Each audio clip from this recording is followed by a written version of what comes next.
1919 Axeman News Report from Times-Picayune. Third Orleans axe murder takes place without a clue. New Orleans, June 28th. Police were last night working on another mystery in which a man and a woman were found in bed having been beaten with axes. Superintendent Mooney said that he believed the crime was superinduced by robbery. This makes the third incident of the kind to happen in New Orleans in 9 months. No arrests have been made in connection with any. Louis Bessemer and his wife, Harriet Annie Bessemer, keepers of a small grocery at DeJournes and Larharp Streets,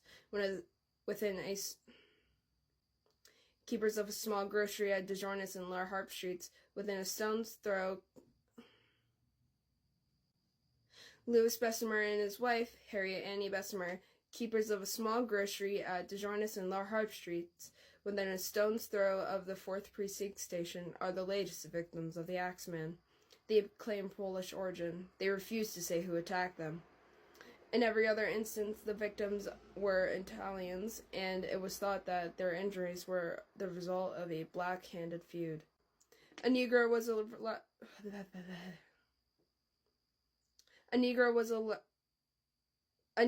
arrested late yesterday afternoon and is being held in connection with... Why is this so hard?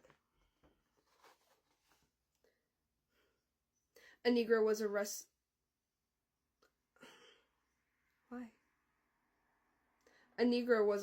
late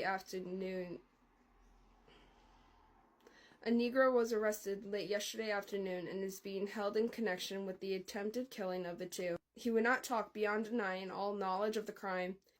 The grocery keeper and his wife were found by a bakery man who went to deliver bread at 6 o'clock yesterday morning. The woman with several cuts in her head, the man's head almost smashed. Both are alive, but are expected to die at any moment.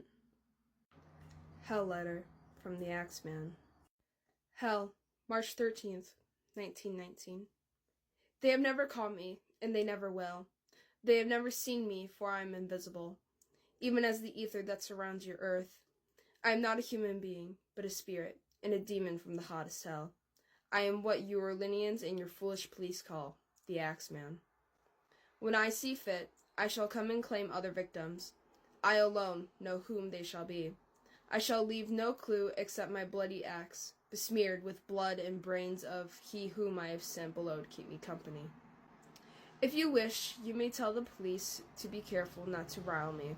Of course, I am a reasonable spirit. I take no offense at the way they have conducted their investigations in the past. In fact, they have been so utterly stupid as to not only amuse me, but His Satanic Majesty, Francis Joseph, etc. But tell them to beware. Let them not try to discover what I am, for it were better that they were never born than to incur the wrath of the Axeman. I don't think there is any need of such a warning, for I feel sure that the police will always dodge me, as they have in the past. They are wise and know how to keep away from all harm. Undoubtedly, you Orleanians think of me as a most horrible murderer, which I am, but I could be much worse if I wanted to. If I wish, I could pay a visit to your city every night, and I could slay thousands of your best citizens, for I am in close relationship with the angel of death.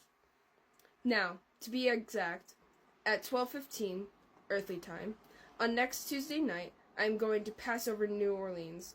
In my infinite mercy, I am going to take a little proposition to you people. Here it is.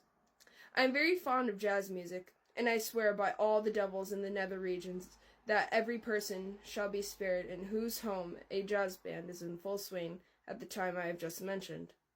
If everyone has a jazz band going, well, then so much better for you people. One thing is certain, and that is that some of you people who do not jazz it on Tuesday night, if there be any, will get the axe. Well, as I am cold and crave the warmth of my native Tartarus, and it is about time I leave your earthly home, I will cease my discourse, hoping that thou wilt publish this, that it may go well with thee. I have been, and will be the worst spirit that has ever existed in fact or realm of fancy. The Axeman.